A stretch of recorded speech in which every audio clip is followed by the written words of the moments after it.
বন্ধুরা, আজকে আপনাদের জন্য একটা খুবই গুরুত্বপূর্ণ আপডেট নিয়ে এসেছি। আইপিএল 2025-এর প্রথম ম্যাচ আরসিবি বনাম কেকেআর। জানেন কি এই ম্যাচ খেলা না হতেও পারে? এই ওপেনিং ম্যাচকে ভেস্তে দিতে পুরোপুরিভাবে তৈরি বৃষ্টি। সাল 2022 থেকে বরাবরই কেকেআরের হাতে হেরে আসছে আরসিবি।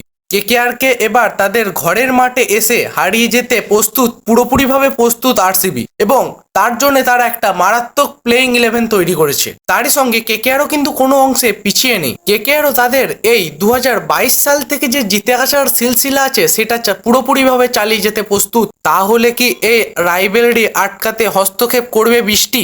এসো আজকের ভিডিওতে সেটা নিয়েই জানবো আমরা। কিন্তু বন্ধুরা, তোমরা যদি কেকেআরের একজন সত্যিকারের ফ্যান হয়ে থাকো এবং 2025 সালে কেকেআরকে আবার চ্যাম্পিয়ন রূপে দেখতে চাও, তাহলে ভিডিওটি অবশ্যই লাইক করো এবং চ্যানেলটি সাবস্ক্রাইব করো, এবং ডেসক্রিপশন বক্সে থাকা লিঙ্ক থেকে অবশ্যই টেলিগ্রাম চ্যানেলে যুক্ত হয়ে যাবে ক্রিকেটের নিত্য নতুন আপডেট সবার প্রথমে পাওয়ার জন্য।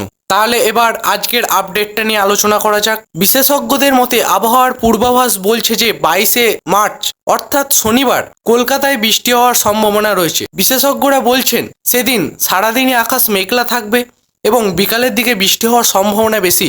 এমন হলে ইডেন গার্ডেনে খেলা হয়তো শুরু হতেও বিলম্ব হতে পারে, অথবা পুরোপুরিভাবে ভেস্তে যেতেও পারে। এমন পরিস্থিতিতে খেলোয়াড়রা পুরোপুরিভাবে প্রস্তুত থাকলেও তা ভেস্তে দিতে পুরোপুরিভাবে তৈরি বৃষ্টি। তবে কিছু আশা রাখা যায়, যদি বৃষ্টি কমে যায় তাহলে আবার ম্যাচ শুরু হবে। তবে সবকিছুই আবহাওয়ার উপর নির্ভরশীল। আপনার কি মনে হয় কমেন্টে অবশ্যই জানান।